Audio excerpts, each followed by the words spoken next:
você vai às Escrituras, você é informado de que a concupiscência da carne, a concupiscência dos olhos e a soberba da vida, isso é o que vem do mundo. E é interessante que essa é a antiga estratégia satânica. Quando você observa lá em Gênesis, no capítulo 2, a forma como o inimigo ataca a mulher, diz que ele colocou diante dela exatamente o fruto assim: é agradável aos olhos, boa para se comer e árvore desejável para dar entendimento. É exatamente a mesma estratégia que ele usa com Jesus Cristo, nas três tentações típicas encaminhadas à pessoa de Cristo. E é a mesma investida que o maligno usa. Ele não é tão original assim. Ou seja, ele vai nos alimentar exatamente por essas três vias. Ele vai atrair o nosso encanto, não é? Com aquilo, tornando aquilo agradável aos nossos olhos, ou ele vai colocando então os nossos apetites em funcionamento, ou ele vai ainda mais insuflar, não é, o nosso orgulho, a nossa soberba. Eu acho que no que diz respeito ao pecado da promiscuidade, da prostituição, da lascívia, isso tudo está presente. Ou nós achamos que esses pecados estão divorciados dessa realidade? É claro que não, não é verdade? Então, não se iluda, o diabo vai usar dessas três estratégias para solapar a sua fé, a sua firmeza, o seu caráter. Ele vai buscar tentar você por esses mesmos três velhos caminhos batidos, que é exatamente o que a pouca originalidade dele faz ao longo dos séculos. Muito obrigado. Ainda relacionado a isso, mas já que nós temos perguntas de naturezas bem práticas aqui, e relacionado muito com a ideia de defraudação, é alguma pergunta que acho que foi repetida aqui algumas vezes. Pessoas que já têm seus 32, 33, 34 anos, estão namorando, existe algum tempo de limite? Qual deve ser o tipo de procedimento num relacionamento de uma pessoa talvez de 30 e poucos anos para a vida sexual até? O casamento deve ser uma coisa mais rápida? Deve-se apressá-lo? Ou como que vocês veem isso? Bem, eu presumo assim, eu penso que no que diz respeito ao casamento, se nós pudermos começar mais cedo e se nós pudermos gastar pouco tempo, o tempo suficiente para conhecer um ao outro e já nos prepararmos para a vida, isso é o ideal. Um grande problema nosso aí é o seguinte: hoje, e nossa cultura latino-americana, isso é muito marcante, os meninos e os moços e as moças estão começando a preparar-se para a vida muito cedo. Muito tarde, perdão, exatamente o contrário. E aí você tem um cara com 23, 24 anos, e ele ainda não tem um trabalho, ele ainda não tem um sustento, ele ainda não se preparou para a vida. Além disso, hoje nós temos uma sobrecarga de expectativa para o início da vida conjugal imensa.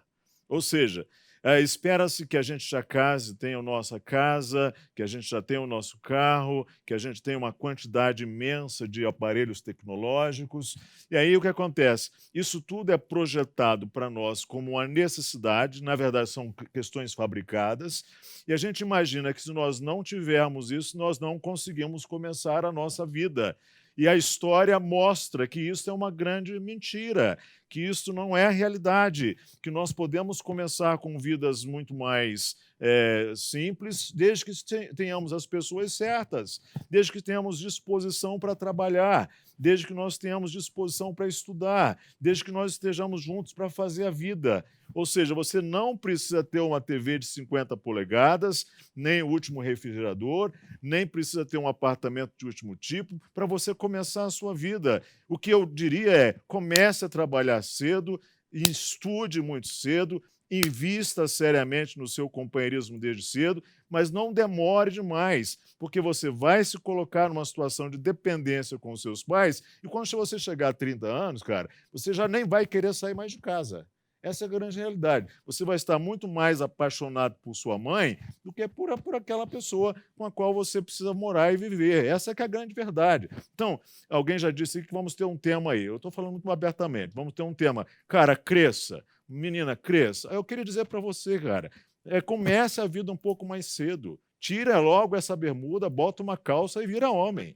Essa é que é a grande realidade. E começa a fazer isso cedo, porque nós precisamos disso. Nós estamos precisando de uma nova geração que abrace a vida um pouco mais cedo. Desculpa essa clareza, sei lá. E os rapazes acharam que os tapas acabaram no workshop. Ok. Medo engano.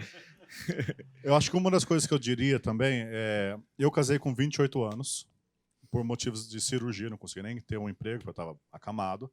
E eu gostaria de ter casado antes. Depois que eu casei, falei, nossa, casei tarde e tudo mais. Só que eu queria colocar um alerta aí. Às vezes você já está com 30 e poucos anos e você está desesperado. E o desespero é um péssimo conselheiro. Certo? E daí você pode casar mal, você pode abaixar os seus critérios, e não critérios fúteis, mas critérios bíblicos, e não pensar como deveria sobre o assunto, e isso levar você a escolhas que não são boas. Então, reflita sobre isso. O tempo necessário para você casar é o tempo de vocês estarem certos de que vocês são uma pessoa certa para outra, e vocês tiveram um tempo suficiente para se conhecer de algum modo. Certo? Você não vai conhecer totalmente a pessoa. Isso, até no casamento, é gradual. Mas você precisa conhecer com certa segurança a outra pessoa. Então, muitas mulheres, muitas moças, muitas vezes, quando já estão avançando na idade, preocupadas com ter filho e a idade está avançando, elas acabam muitas vezes abaixando o nível, casando com homens que não vão liderar o lar, que não vão guiá-las espiritualmente, e isso pode trazer mais mazelas para você do que você imaginou antes, mesmo você casada. Muito bem, Vinícius, ainda dá tempo de dizer alguma coisa? Claro, sempre. Sobre essa questão. Dá sim. Eu queria trazer sobre esse assunto 2 pontos bem breves. O primeiro deles é que, muito embora a Bíblia ensine que o casamento foi instituído por Deus e que é o padrão para toda a humanidade, entretanto, a própria Bíblia fala de exceções. Paulo fala do dom do celibato. Ele fala da opção da pessoa viver solteira.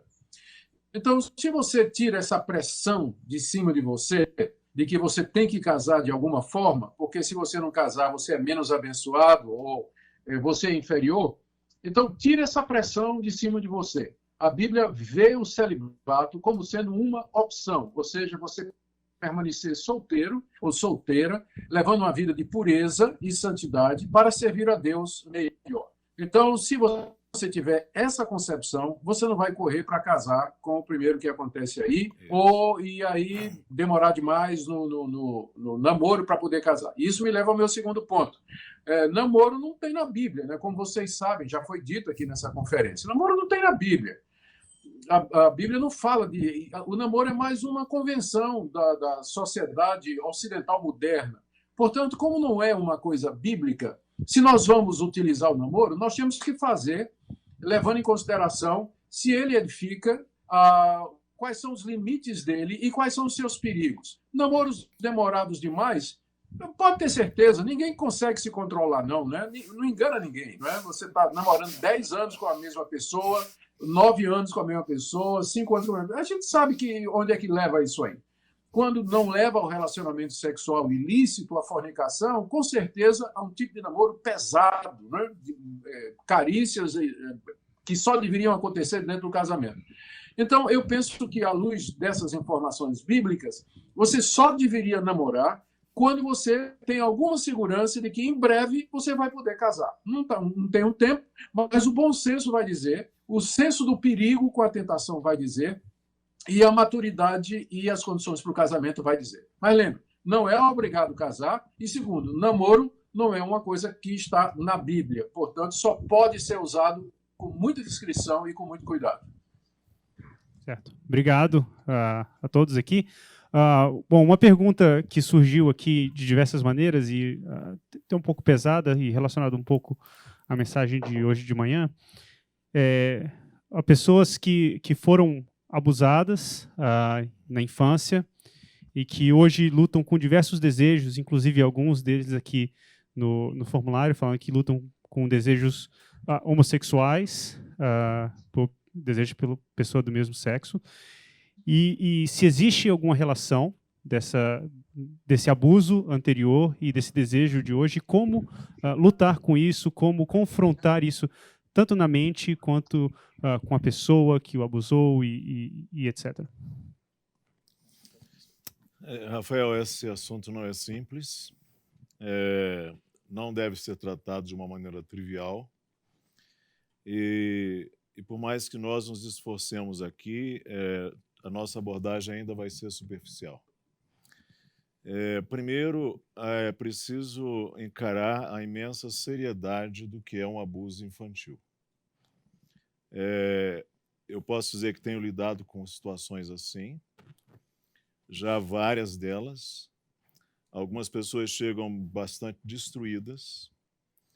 E então, você lidar com uma pessoa que passou pela experiência de abuso sexual na infância, e se for quanto mais precoce, mais complicada é a situação. Nós termos simplesmente receitas prontas, clichês prontos, pode ser bem preocupante e simplificador. A questão é, quando nós somos criança, nós não temos símbolos para tudo. Nós não temos linguagem para tudo. Mas nós não damos conta de toda a realidade através da linguagem e, por consequência, nós não somos capazes de montar um conjunto de simbolização que dê conta das realidades. Consequentemente, o que acontece? Eu não tendo um conjunto, um acervo de simbolização de palavras, e nem de dar conta na minha maturidade física, mas eu sinto prazer. Ou seja, o ser humano sente prazer desde que nasce, desde o momento em que ele se amamenta na sua mãe. Ele sente prazer. Me permitam assim usar uma linguagem mesmo da psicologia. Ele tem prazer enquanto ele faz a sua necessidade. Ele tem prazer quando ele urina, ele tem prazer quando ele defeca. A criança é assim. E ele sente o toque, ele sente o carinho, ele sente o aconchego da mãe. Então, mesmo que nós não tenhamos condições de dar resposta simbólica a uma determinada situação, o ser humano sente o prazer. E aí é que está o problema, porque ele pode sentir o prazer numa situação que é imensamente desprazerosa do ponto de vista da expectativa que se deveria ter para um ato conjugal. Ou seja, é aquele homem que aquele menino que é abusado por um tio, que é abusado por um avô. Imagine isto. E aí, no momento em que ele sente prazer com aquilo, é difícil falar sobre isso, é quase um tabu, mas ele sente algum tipo de prazer, porque ele está sendo estimulado nos seus órgãos sexuais. E agora vem essa pessoa para a vida e descobre que aquilo ali é alguma coisa que foi totalmente suja, errada, que aquilo ali foi algo assim, que é pecado, aquela experiência que ele viveu. Como você acha que essa pessoa vai reagir? Essa pessoa naturalmente não terá facilidade de lidar com isso. Então, eu queria dizer assim, para nós pastores que lidamos com pessoas, vocês conselheiros que lidam com pessoas com abuso sexual, a primeira sugestão que eu daria é não simplificar por demais as coisas e fazer um acolhimento compassivo com quem passou por essa experiência.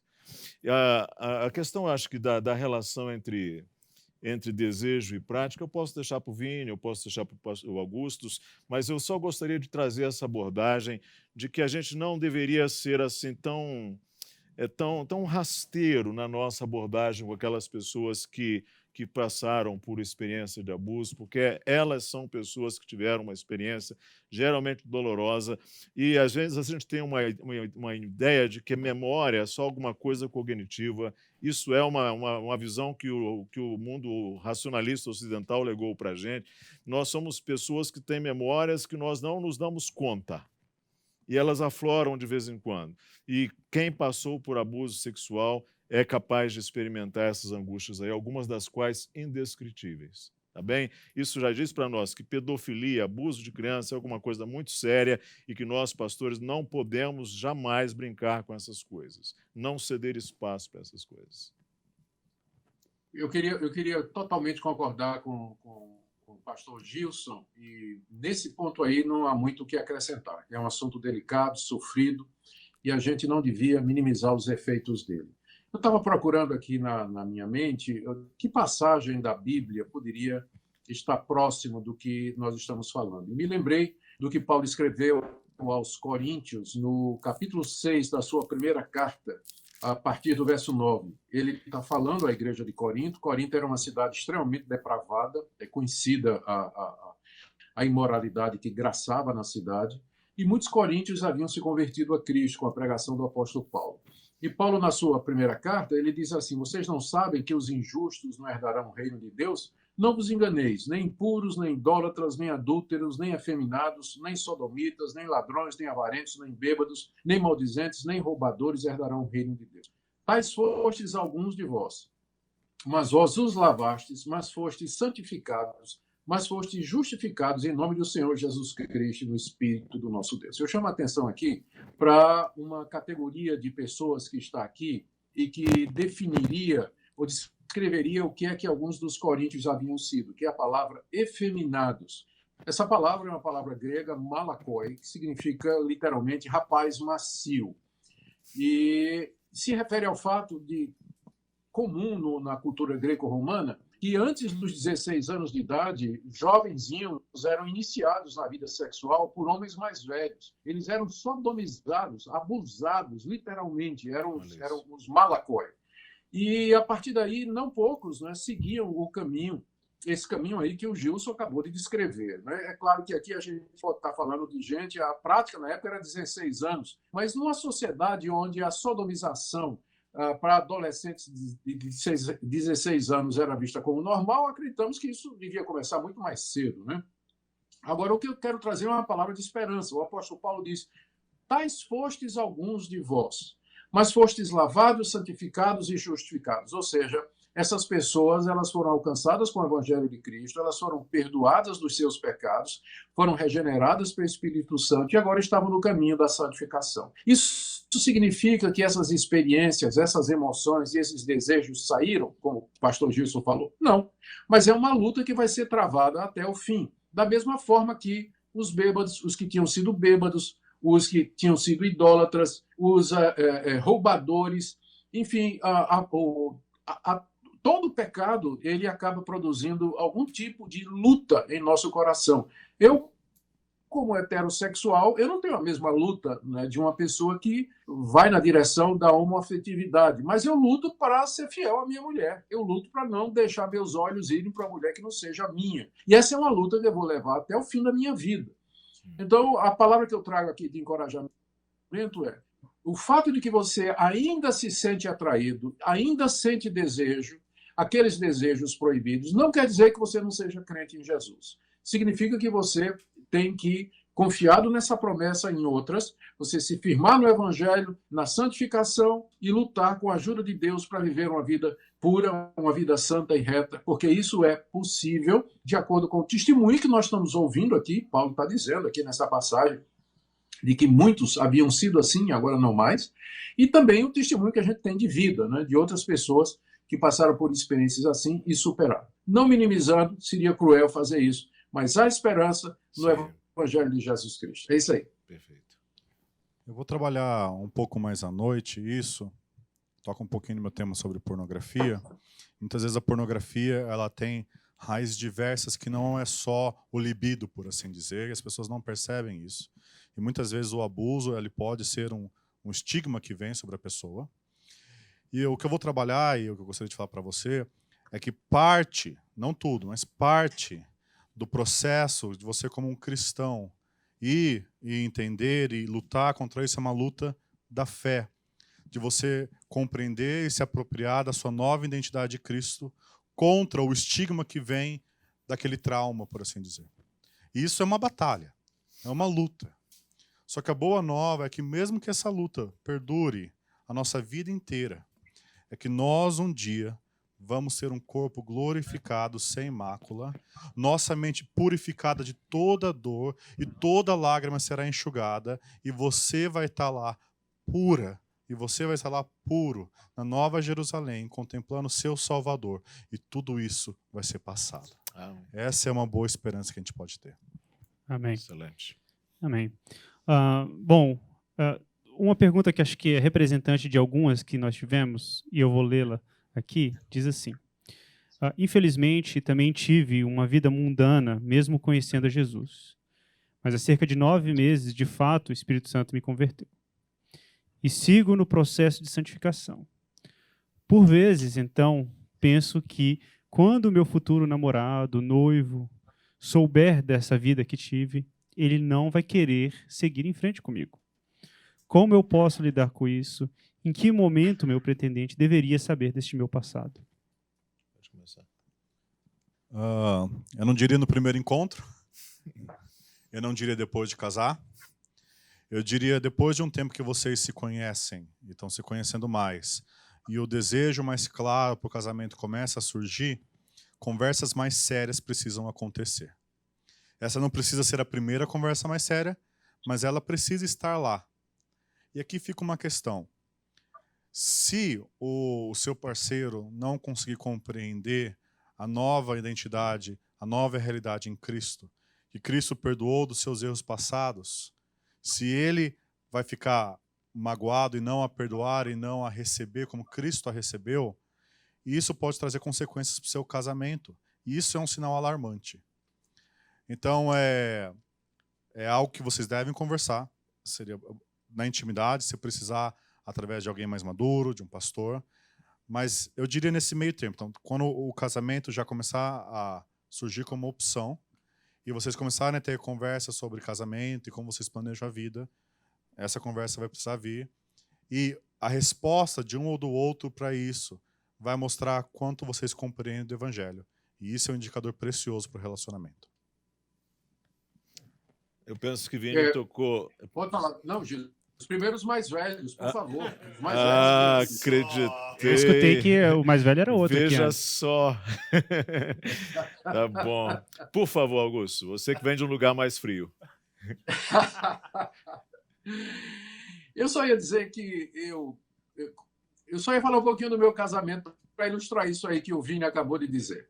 Eu vivi uma vida extremamente dissoluta, tive muitas namoradas, me meti na prostituição mesmo, coisa baixa, a ponto de pegar tudo quanto é de doença venérea que você pode imaginar. Andei com gente de todo tipo.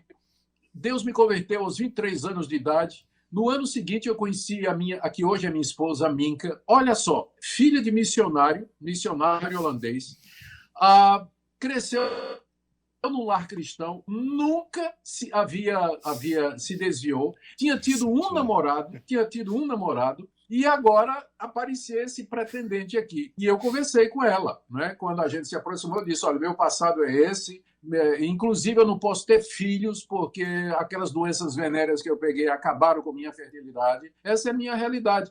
E ela, né, nunca tinha tido um namorado, mais que a distância e tudo mais. Nós conversamos e ela me aceitou. Estamos juntos esse ano faz 37 anos. 37 anos. Não poderia haver um casal mais diferente do que esse, mas onde houve perdão, aceitação e confiança em Deus.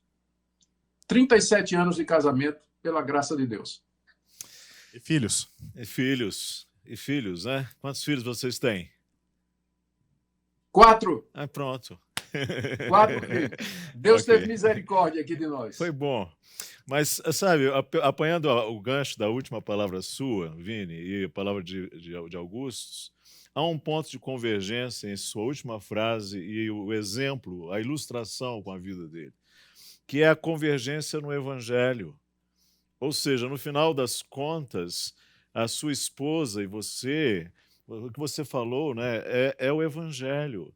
Se você encontra alguém que tem a compreensão do que é o Evangelho, de que é um pecador e de que em Cristo nós somos nova criatura, ou como diz lá o Paulo aos Coríntios, vocês já não são mais isto, vocês agora são isto.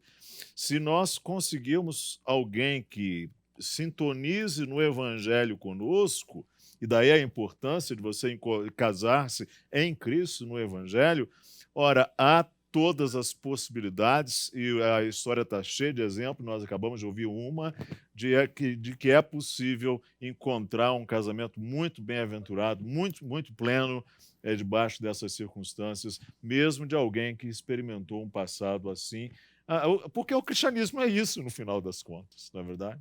Não é? É verdade, amém. Bom, ainda relacionado um pouco a isso, mas uma pergunta que se repetiu até da sessão anterior, o relacionamento entre, por exemplo, o exemplo que foi dado aqui é na faculdade. Então, supondo lá que eu esteja na faculdade e eu tenho muitos amigos lá e geralmente o papo entre não cristãos é um papo imoral, né? Diversas vezes. E a pessoa pergunta aqui, será que devo me aproximar deles para um certo tipo de amizade, para falar de Cristo, sendo que nessa aproximação esse papo vai acabar vindo e, de uma certa forma, algumas vezes até defraudando a mente da pessoa, trazendo certos tipos de assuntos e imagens que não convém, né?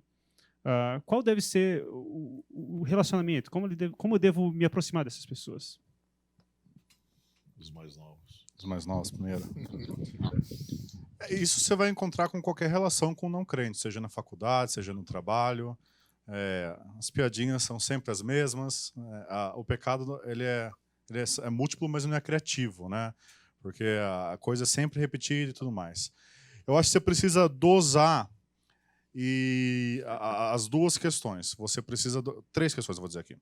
Um, cuidado com a aparência do mal, certo? Então você precisa dosar o quanto você lá vai significar que você está coadunando com o que está acontecendo lá. A segundo peso é a seu chamado de você de evangelizar e levar Cristo para aquelas pessoas, que é um peso grande, você precisa considerar isso como um peso principal. E o terceiro é o quanto isso vai levar você para a tentação. Então, 2 negativos e 1 positivo.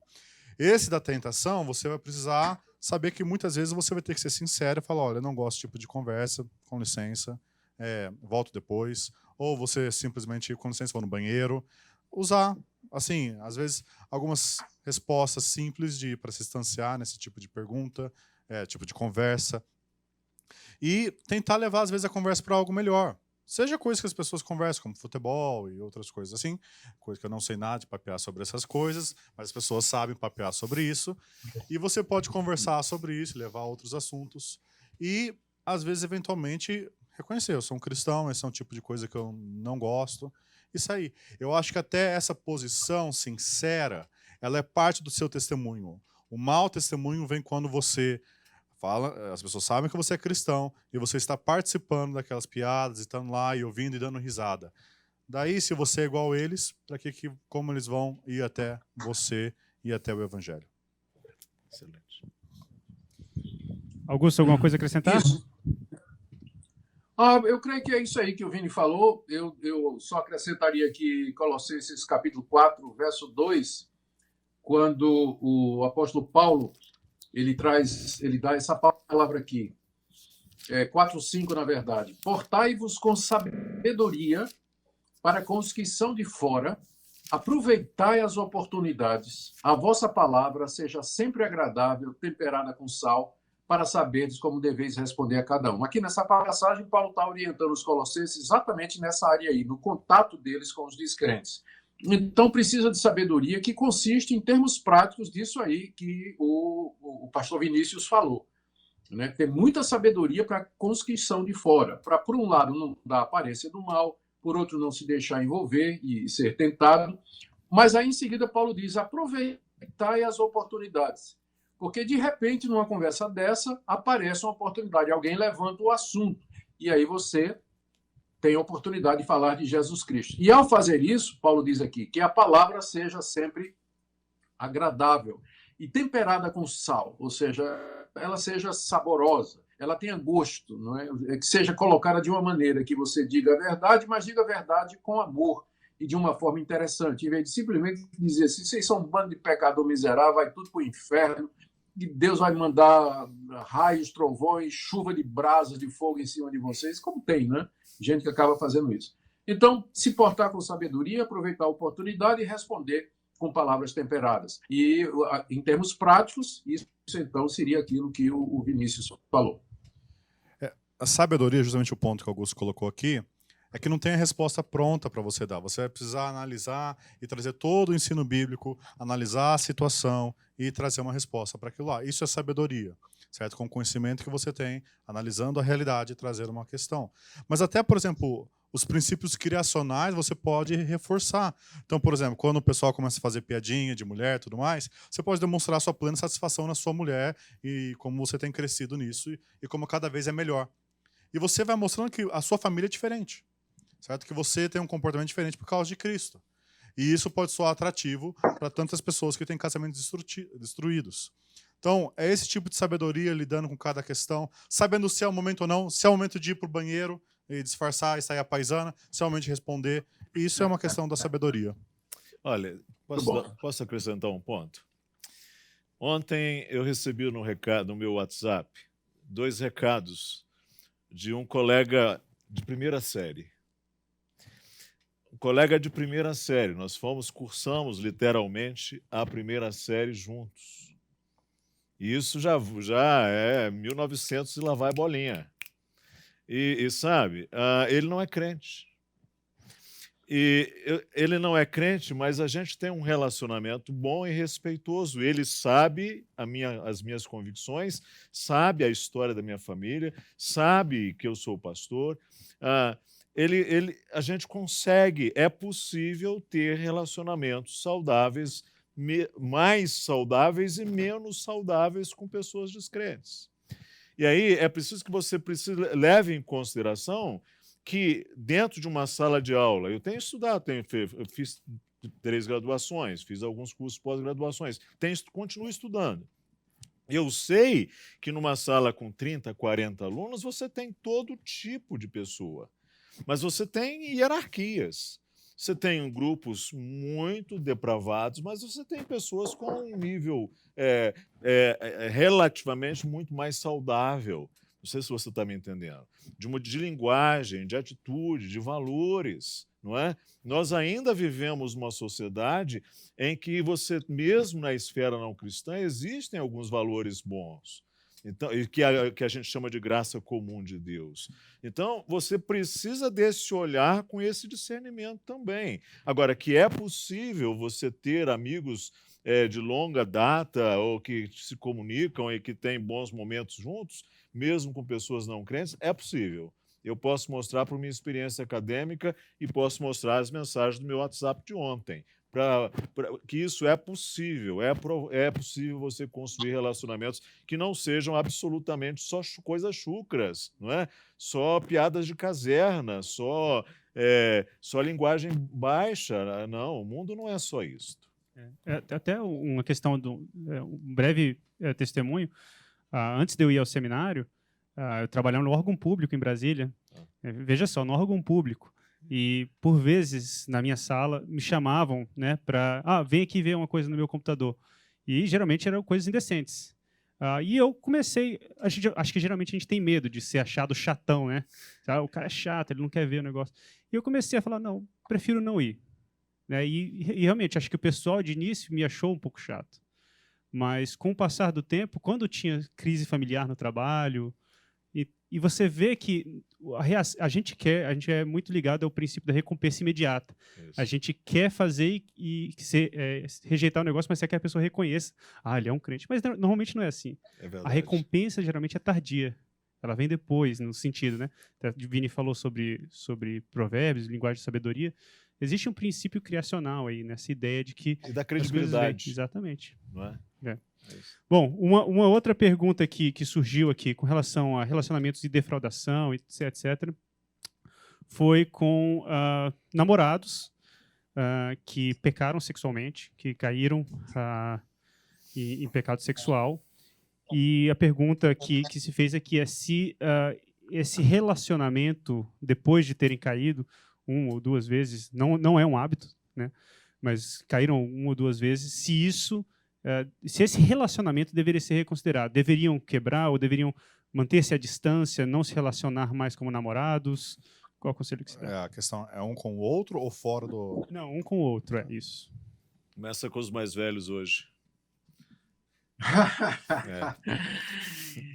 Muito bem. Eu, mais uma vez, aí, cada caso vai ser um caso. Primeiro, deixar claro que eu não vejo, biblicamente falando, que uma vez que isso aconteceu, eles têm de casar.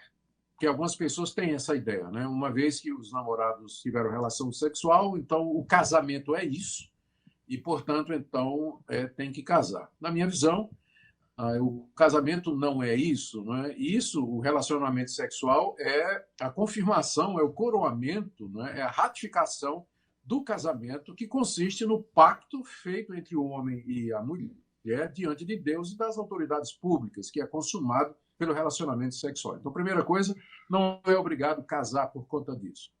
E aí eu diria o seguinte: se não há expectativa próxima de casamento, que a solução para isso é não porque caíram, né, que deve casar, mas está claro aquilo que o apóstolo Paulo diz aqui em 1 Coríntios capítulo 7. Se não podem se conter, que se casem, porque é melhor casar do que viver abrasado. Viver abrasado. O abrasado é consumido pelo fogo da paixão. Se o casal não consegue viver sem estar consumido pelo fogo da paixão, então casa logo. Mesmo que, como o Gilson falou aí no começo, né, não tenha tudo pronto, não tenha um salário muito bom, ou não tenha todas as condições. Eu, quando casei, eu tinha salário de um pastor ajudante, né, começando, e uma moto 125. Era tudo que eu tinha. E fui morar na casa do meu sogro, na garagem, né? Então, comecei, como foi falado aí, é possível começar cedo. Então, se não pode se controlar, se vivem abrasados, é melhor casar. Então, se casar não for uma opção, porque realmente não tem a menor condição, então a separação definitiva, certamente não é a pessoa, pelo menos por enquanto, né, não é a pessoa com quem você deve se relacionar, já que não podem ficar próximos. Né? Ou casa, ou então simplesmente abandona e não fica tentando. Né? Já caíram 2, 3 vezes e aí vai ficando cada vez pior. Cada vez que faz, fica pior e mais difícil você se controlar. É isso aí. E aí ainda vem uma outra coisinha. A confiança foi minada. E agora você imagina, nessa época, você está falando de quando você casou com a Minka, provavelmente não tinha nem telefone, nem WhatsApp, nada dessas coisas, não é? Não tinha. No máximo da carta. Agora você imagina esse cara e essa menina hoje, com o Facebook, com o WhatsApp, ligados 24 horas por dia, numa relação de confiança inteiramente minada.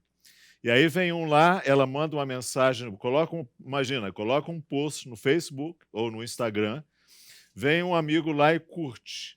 A confiança já está minada. E vice-versa. Ele está lá e coloca uma foto um pouco mais assim ousada dele na praia, e vem uma menina e vai e curte. A confiança está minada. Sabe o que isso vai virar? Isso vira um inferno. É claro que se você estivesse 40 anos atrás, você estivesse com a sua namorada todos os sábados, uma vez por semana, e olhe lá, que não tinha nem condições, quando eu comecei a namorar na Dina, não tínhamos nem telefone. E se tivesse telefone, quando começou a ter telefone, todo mundo dentro de casa ouvia o que a gente falava. Era uma coisa horrorosa. Então, você imagina agora, vira uma tortura. Então, confiança é matéria preciosa para um relacionamento. Se a coisa começa a entrar nesse ritmo aí, eu diria, parece que hoje vai se tornando pior do que antes, porque o nosso nível de fissura, de paranoia, talvez até alimentado por essas redes sociais, vai se tornando uma coisa insuportável. Bom, acho que temos aí uma pergunta ao vivo. com o Rodrigo Gomes. Vamos abrir, então, o microfone para o Rodrigo Gomes fazer sua pergunta. Rodrigo, a palavra está com você. Boa tarde, tudo bem? Vou falar com vocês, obrigado pelo trabalho de vocês. Eu queria perguntar sobre amizades com meninas, no meu caso, né, com sexo oposto. Como que eu posso fazer, tanto pensando antes do casamento quanto depois do casamento, para não me deixar enganar, não ter essas amizades de forma que as minhas emoções me levem além do necessário, né, além do que é saudável, e que com isso eu possa ter bons relacionamentos com pessoas que não sejam a minha esposa. Antes de casar, certo? Isso. Eu não ouvi, eu não consegui ouvir direito a pergunta dele, talvez por conta. Eu vou repetir a pergunta. Minha net que não seja boa. A pergunta é como me relacionar com o sexo oposto sem me deixar enganar por emoções perigosas.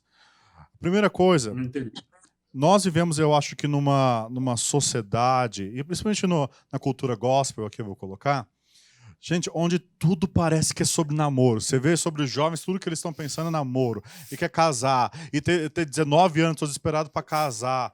Cara, como você não estabelece relacionamentos assim? Se a menina foi simpática com você e você já acha que ela está afim, você está numa cultura onde qualquer relacionamento já é visto como um indicador. Acho que a primeira coisa, a gente voltar e acertar o coração de todo mundo primeiro em Cristo. Porque daí quando você está trabalhando para a obra, você está levando as coisas para Cristo ou outros interesses comuns, as coisas começam a convergir e o interesse não é mais só esse, o interesse é evangelizar, o interesse é discipulado, o interesse é ajudar os necessitados. E nisso as amizades vão estabelecendo conforme você vai fazendo coisas juntas. E é nesse tipo de contexto, que aliás é o melhor tipo de contexto, de você começar a ver quem é aquela que seu coração está, né, mostrando, para quem você vai tentar dar uma iniciativa, e a mesma coisa para ela. Eu acho que muitas vezes os jovens estão tão fissurados nisso e tão desesperados que eles querem a qualquer menor instância já achar algo que vai corresponder às suas expectativas. E isso mina relacionamentos, amizades, coleguismo e tudo mais. Então, eu acho que busca primeiro a coisa comum do evangelho, de conversar sobre outras coisas, de papear junto. Cuidado, gente, a menina é simpática, ela é simpática. O garoto é simpático, ele é simpático, entendeu? Para de ficar vendo, né? Ele tirou uma coisa do olho, tá piscando para mim. Então, toma esse tipo de cuidado, gente. Nem tudo é uma indireta, sabe? Eu lembro, né, várias conferências, fiquei nervoso, né? Será que deu uma dica? Será que está realmente a fim de mim? Primeiro, homens, calma aí, cresce, vai. Se você está afim de uma moça, vai lá, seja homem, entendeu? Se aproxima dela, se você não tem nenhum relacionamento, seja depois sincero e converse com ela. Porque às vezes ficar nessas disse que disse, o que a amiga dela diz? A gente parece fuxico, parece revista, tititi. Entendeu? Não é assim que homens maduros vão se relacionar e buscar mulheres. Aliás, se essa é a estratégia, a mulher já não vai achar muito bom. Então, estabeleça as amizades centradas em Cristo, no Evangelho, e daí tome posturas, guarde seu coração, certo? Seu coração está desesperado por isso. É o coração desesperado por isso que vai levar para caminhos não convenientes. E no momento que você achar a pessoa certa, também não fica perdendo tempo. Presta atenção. Tem um cara aqui que está aqui nessa sala aqui, um dia ele foi lá no meu sofá e falou assim, pastor Gilson, eu achei lá, não sei, em Goiás, Mato Grosso, não sei onde, uma pessoa, todo mundo já está rindo porque já sabe quem é. Achei uma pessoa aí, eu falei, me descreve essa pessoa. Ele falou, essa pessoa é assim, desse jeito. Eu falei, é crente? É. Como é que ela vai? É muito, muito respeitada na igreja. Eu falei, corre lá antes que alguém chegue antes. Foi exatamente o que eu falei. Foi lá, casou, está sendo uma benção. Já tem filhos, está aí uma benção. Então, quando você achar uma pessoa, eu queria te dar um conselhozinho. Se você já percebeu que às vezes o cara é tão tímido, entende? Eu sei porque eu fui uma pessoa muito tímida. Nossa, para eu conseguir me aproximar de Nadir, minha esposa, foi uma tortura. E não tive muita gente para me ajudar. Então, eu queria dizer uma coisa para você. Se você já observou que aquela pessoa ali é uma pessoa que você sente que você deve aproximar-se, Você precisa levar um princípio de sabedoria. O não você já tem. Ou seja, sim pode ser. Né? Exatamente. O não você já tem, cara. Então vai lá, mas não fica perdendo tempo aí, não fica também. Senão, é por isso que estão os caras aí passando que não conseguem nem tomar iniciativa. E quem tem que tomar somos nós, homens. A gente está esperando que as mulheres fiquem tomando? Puxa vida. Joia? Vai, eu Augusto. só queria fazer uma observação aqui. A pergunta, talvez é um pouquinho fora, mas me lembrei agora. A gente está vendo o estrago que o movimento de liberação sexual dos anos 60 e depois o movimento LGTB, o movimento homossexual, causaram nos relacionamentos. Na época do Antigo Oriente, as amizades eram vistas assim com muita naturalidade, inclusive entre pessoas do mesmo sexo. A gente tem aqui o caso de Davi e Jonatas, a ponto de Davi dizer que o amor de Jonatas era melhor do que mulheres, e hoje a mentalidade contaminada pelo pensamento, ou pelo movimento, pelas ideias dos ativistas LGTB, já vem aí maldade, não é? Ou o próprio João, que reclinou a cabeça no peito de Jesus durante a celebração da ceia, o pessoal já vê maldade aí também, já interpreta. Então, esse tipo de pergunta que acontece hoje, né, é exatamente por conta da influência do movimento de liberação sexual e do movimento feminista e do movimento em prol da homossexualidade. Hoje, se dois rapazes tiverem duas moças estão andando na rua de braço dado ou de mão dada, né, que é muito natural para as moças fazerem isso, o pessoal já está maldando, né, o pessoal já está fazendo aí interpretações. Então, até dentro da igreja, cultivar essas amizades, que tem amizades maravilhosas entre rapazes e moças, e entre moças, né? E que não acaba necessariamente em casamento ou namoro de jeito nenhum, mas são amizades sinceras e que não tem nenhum outro propósito a não ser compartilhar a vida, ter um companheiro, um amigo, uma pessoa que a gente gosta para conversar. Mas, infelizmente, isso foi corrompido por esses movimentos que têm crescido cada vez mais na nossa sociedade e confundido a cabeça das pessoas e tornando difícil se aproximar de alguém simplesmente para ser amigo, não é? Porque há uma expectativa de que se desenvolva em algo mais. Gente, tá muito legal o papo, mas o nosso tempo se esgotou. Queria agradecer ao reverendo Augusto participar aqui, mesmo que à distância. Pastor Gilson, Vini, foi uma bênção. Espero que o pessoal tenha sido abençoado aqui pela nossa conversa.